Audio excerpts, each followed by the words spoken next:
want to talk about Abby, because Abby, we've talked about this before. She actually got both of her feet done. Yep. Not for cosmetic purposes. Right, it wasn't getting them done. Right, it was like an upgrade. So she went from feet to feet 2.0. Right. And Ron knows what I mean by that. That was the upgrade, right?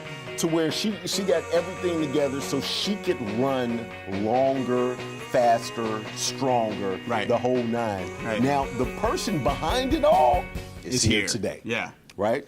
And that's Dr. Briggs. And what we're going to talk about today is we're going to talk about the myths behind bunions. Okay. Like, how do you get them? How do you prevent them? What the types of people that get them. So, ladies and gentlemen, I'd like for everybody to give a round of applause for Dr. Briggs. Dr. Briggs. Thank you. There you go, sir. Dr. Briggs, how are you, sir? Good to see you. Nice to see you as well. Good to see you. You have a very Clark Kent look, like you could just save the world. Got the glasses, you look lean, and the whole nine, the hair slicked back. That's a good look, sir. That's a good look. I think that's a compliment. That is absolutely a compliment. I'm probably Superman's biggest fan. I'm trying to tell you. Well, there you go. We'll get along just well. Absolutely, absolutely. So you operated on Abby's feet. And I hear you doing great work, not just on those 2 feet, but on feet all over League City. Talk to me a little bit about your background. Who paid you?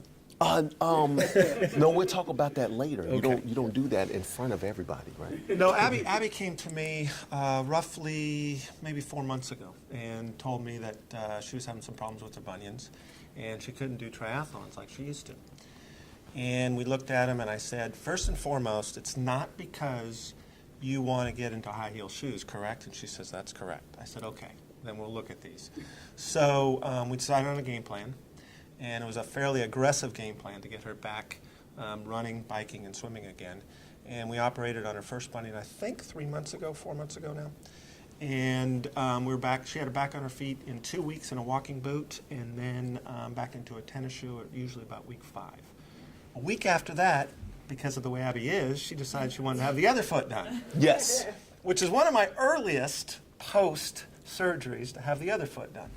So we operated on the other foot, and she's here walking today, and she's my walking testimonial. So, Okay, all right. I know how Abby is. I do know how she is, and I make fun of her because of that. She's a go-getter. Absolutely, she is a go-getter, and she's moving stuff around and furniture in here all the time, and I'm like, we have guys here that can do that, and she kind of looks at me like, do you think a guy is better than me? And I'm like, I digress. I don't want to fight a You stop digging. right? I'm good. I'm good. Yeah. So as we talk about, she's very athletic out there. She definitely takes care of her body. She told me about her diet, and I was like, that's insane. And I pray for her at night because it was crazy. So with that being said, I know she's all about health, and I know there's other people out there, but she still got bunions. So what are some of the myths about bunions? Sure, I think one of the biggest myths is shoes do not cause bunions. And we all hear this, 75% of bunions actually occur in women, but they're not caused by shoe gear itself. Okay.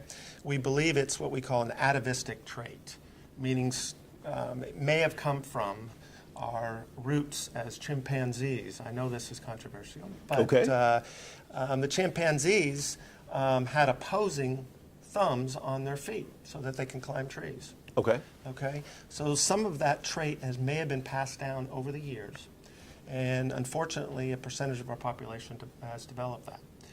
75% do occur in women, 25% do occur in men. But the important thing is that not all bunions are bad. Not all bunions are symptomatic, and we tend to treat the ones that are symptomatic. Okay. So when you say not all bunions are bad, is it like you can press it and go faster, like a turbo boost type of thing?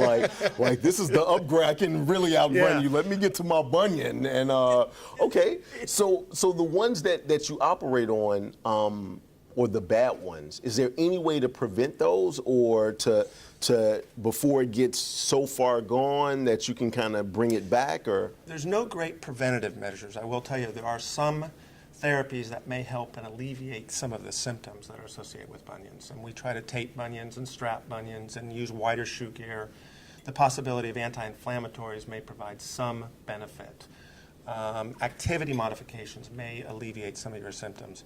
But when it comes to a point where it's affecting you day in and day out, certainly like Abby, then it's time to probably operate. Got you. Got you. And we're much better now than we were 10, 15, 20 years ago with new constructs, with surgery and being able to get people up and going a lot quicker than before. Okay. So when you say 75% of women get them, 75% of bunions occur in women. occur in women. Yes. Right. So 75% of the bunions occur in women, and the bunions go is a direct link to some of the chimpanzees. So are you saying most of the women have the chimp in the? Now what are you that's a saying, very Doc? slippery slope. Right, I just Here wanna we know, go.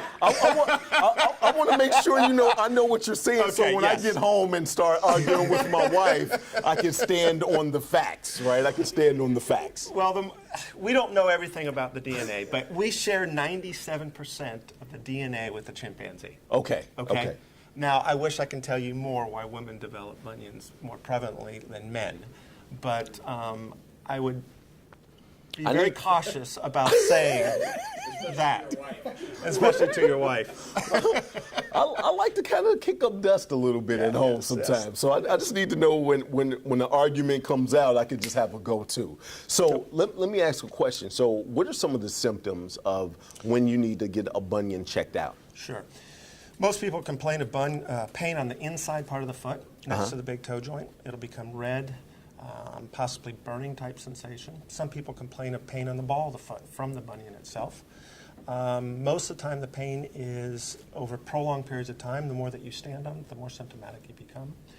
And the time to really seek intervention is when it starts to become life-altering for you. I mean, you cannot do the things that you used to do, and that's the time to get treatment. Okay. And that's when they need to call you. Correct. And so if they wanted to contact you, if you could look into the camera and tell them how to contact you. Direct phone number is 281-604-1300. We have another number that you can try, 281-724-0368. Our website is texasgulfcoastmed.com. Cool. Everybody give it up for Dr. Briggs. Thank you, sir. All right. Thank you.